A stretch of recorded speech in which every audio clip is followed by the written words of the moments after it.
You, Bolt, and Pattinson have been almost unplayable this season. Do you think the loss against RR came at the right time to regroup and hit the drawing board?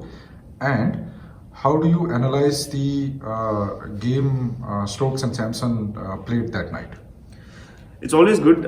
We've got good bowlers this year with us. Trent Bolt, James Pattinson, even Coulter Nile is there. So it's always been very good to bowl with them. There's a good partnership. We discuss a lot of things. So it's been very good so far.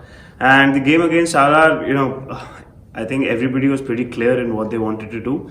The wicket got better in the second innings as well. And having said that, both Sanju and Stokes played a really good innings. So when somebody has a very good day, so you could have to give a lot of appreciation to the other team as well, that they had an outstanding day and they played their shots and they were very smart in their chances that they wanted to take. So yeah, overall nothing to be worried about. We are very happy. We are still very clear, and we have nothing that we have to change drastically. It's just that on the opposition, one day the opposition played better than you, and you have to just say well played and move forward.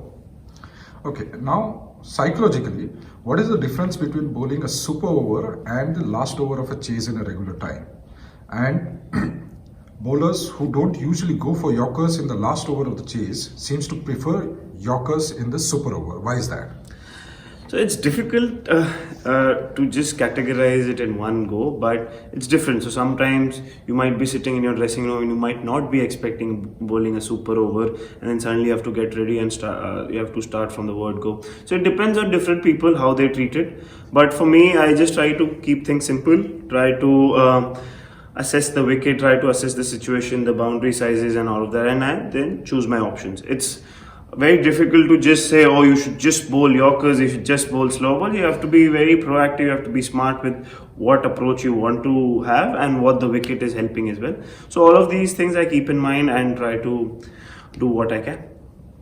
Right. A similar question about the nerves of bowling at the death and the super over. How do you stay calm, and is there any kind of meditation or the mental condition you do to remain in control of yourself?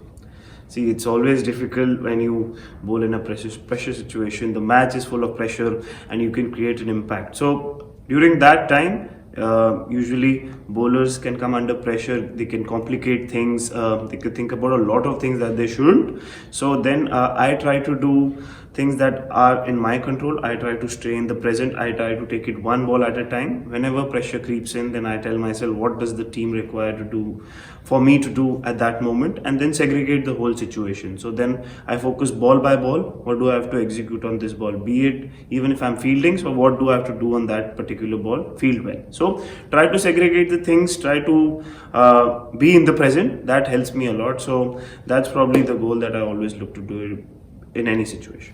Okay. Do you make a conscious effort to not repeat the same delivery to keep batsmen guessing? And does it also depend at which stage of the match you are?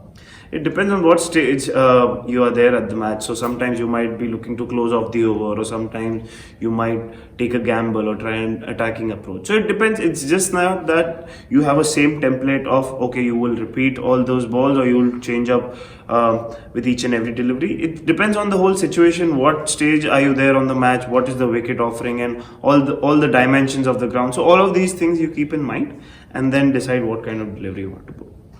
Right, a few players, mainly England and Australian players, have expressed concern about the bio bubble staying in a bio bubble for a long time.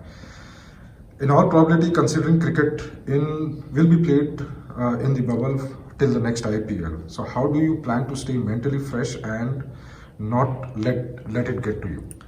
So it's very important to be mentally fresh. I know it's a little bit difficult to always stay in the bubble, stay in that controlled atmosphere, not being able to go out. When things are normal, you usually go out for a coffee or you roam around, so you get a breath of fresh air. So, but it's difficult, but you have to, as I told you, stay in the present. Try to control the things that you can. and then try to create a healthy atmosphere in the bubble, try to be with each other, try to talk to a lot of people, try to have a good conversation back home as well. So all of these things help you to stay in the bubble. So this is what I look to do as well. I know times are tough, but you have to adjust as professional cricketers what you have to do, and everybody's safety is top priority as well. So this is what I look to do, and probably going further I'll look to do the same.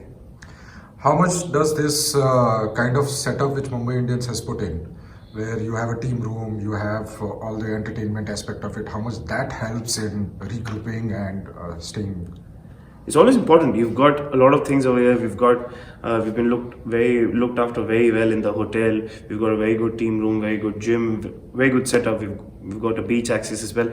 So all of these things help quite a lot, because you've got a lot of space to roam around. You could do a lot of things, a lot of activities. So that helps you. When you come back to the hotel, you can switch off for a while. You can, hang out with your friends. So all of these things are very important going forward as well. So yeah, we've been very grateful. We've been lucky that everything has been taken care of really well, and that is helping everyone, even the players who are not playing. So it helps them to be in very good state, even if whenever required they could jump into the squad. So yeah, it's very helpful.